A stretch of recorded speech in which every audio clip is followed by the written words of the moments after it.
Hoje vou falar sobre o livro de David Bach, The Automatic Millionaire. David acredita firmemente que é possível tornar-se milionário, independentemente de quanto se ganha atualmente. David afirma que também não precisa de muito dinheiro para ficar rico. A maioria das pessoas pensa que o segredo para ficar rico é encontrar novas formas de aumentar o seu rendimento. Bem, isso não é verdade. Pergunte a qualquer pessoa que tenha recebido um aumento no ano passado se as suas poupanças aumentaram. Em quase todos os casos, a resposta será não. Basta olhar para si próprio. Provavelmente ganha mais hoje do que há 10 anos, mas será que é mais rico agora? E quanto ao seu patrimônio pessoal, consegue poupar mais? Provavelmente diria que não. Por quê? Porque quanto mais ganhamos, mais gastamos. O quanto se ganha não tem praticamente qualquer influência no facto de se ser rico ou não. Para se tornar um milionário, automaticamente, tende a aceitar que, independentemente do tamanho do seu rendimento, provavelmente já está a ganhar o suficiente para se tornar rico. Já estou a ouvir a sua indignação. Ora, o que eu ganho mal dá para cobrir as minhas despesas mensais, e você diz-me que com esse rendimento ainda posso ficar rico? Em segundo lugar, sim, tem razão, pode ficar rico com o que ganha neste momento. Só tens de acreditar nisso, não só com a tua mente, mas também com o teu coração. E é aí que surge a epifania, que pode realmente mudar a sua vida financeira. Provavelmente está a perguntar-se neste momento: qual é o segredo? Bem, está no fator lata, o conceito que diz que se em vez de gastar $5 por dia em café, investir essa quantia, ficará rico. Honestamente, assim que li isso, parei de ler o livro e disse para mim mesmo: outro guru financeiro está a aconselhar-me a deixar de beber café. Não vou desistir da minha bebida preferida para poupar $5. Estava a planear devolver o livro e receber o meu dinheiro de volta, mas depois continuei a ler só para me divertir e ver que outras coisas estúpidas diria o autor. Ainda bem que o fiz, porque cometi o erro de fazer uma crítica precipitada.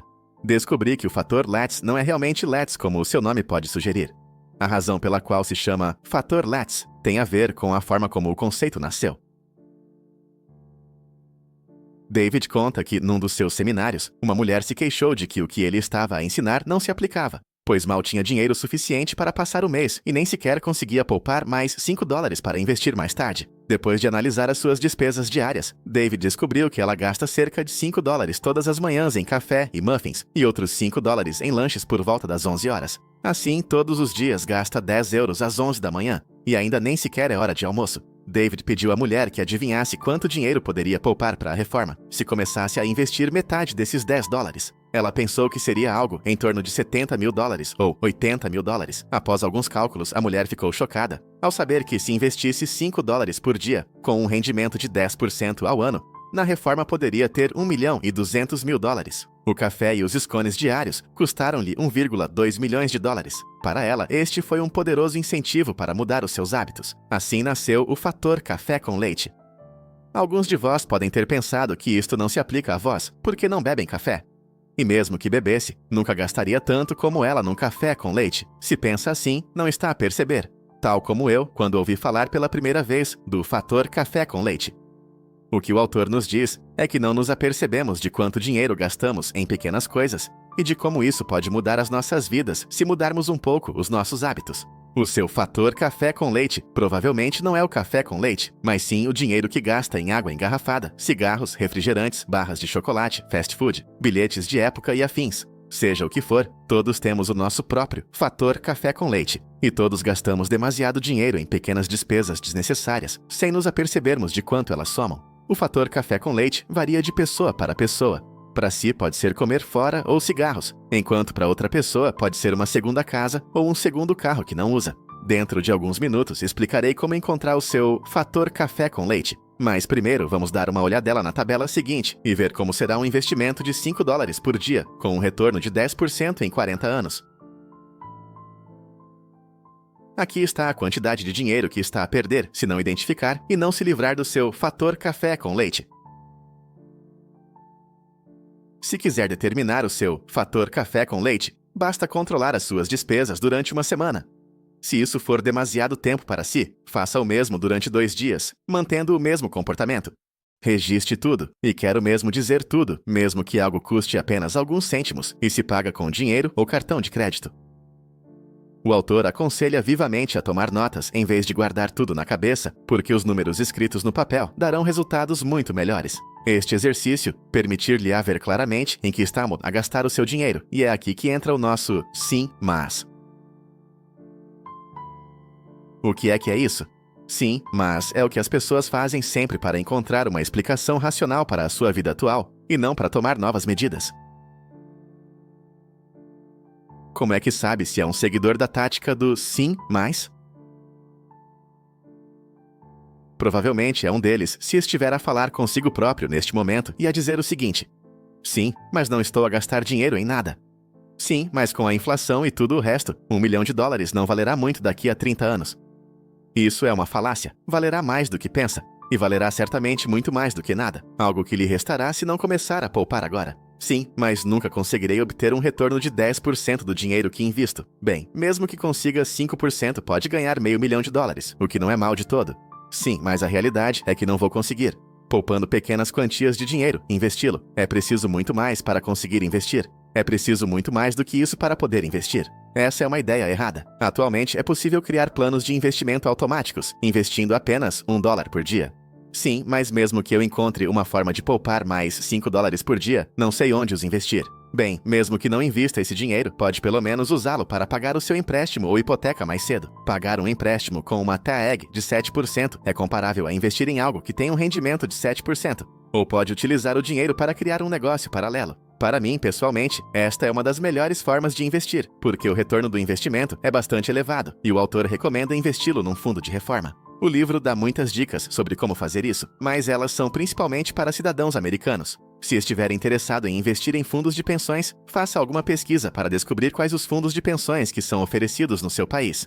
Infelizmente, não tive ninguém que me mostrasse quando tinha 15 anos. Se são jovens, esta tabela pode mudar a vossa vida. Há 3 pessoas na folha de cálculo, o Billy, a Susan e a Kim. Todos eles investem $3 mil por ano, cerca de $8,3 por dia. E todos eles obtêm um retorno anual de 10% dos seus investimentos.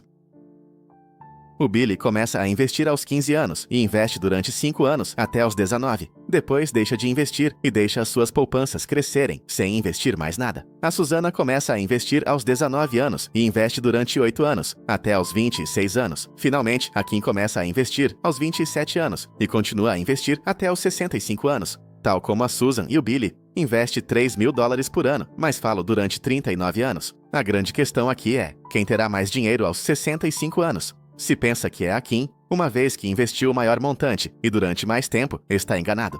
De facto, entre as 3, ela é a que terá menos dinheiro. Eis os seus números. Aos 65 anos, a Kim terá cerca de $1,3 milhões.